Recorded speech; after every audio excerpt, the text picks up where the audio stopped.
Então, a Ana Luísa vai ler e vocês vão reproduzir o que ela falou. Lembrando, vai ter que ser a mão direita à frente do corpo. Tá? Direita.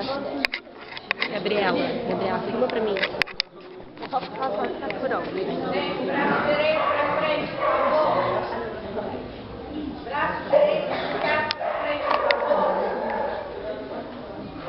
Juro solenemente participar das atividades esportivas.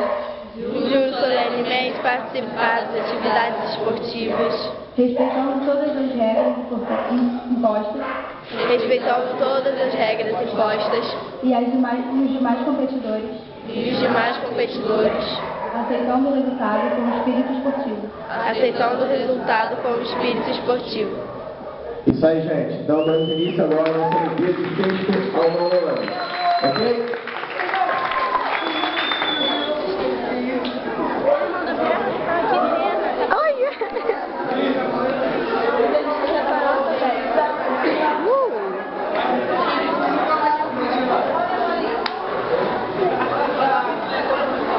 Coisa linda, amor.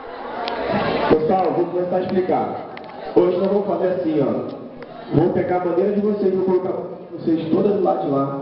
A nossa atividade vai ser de lá pra cá. Então, podemos ir pra lá já, que eu vou colocar a bandeira e vocês vão ficar atrás das bandeiras, tá ok?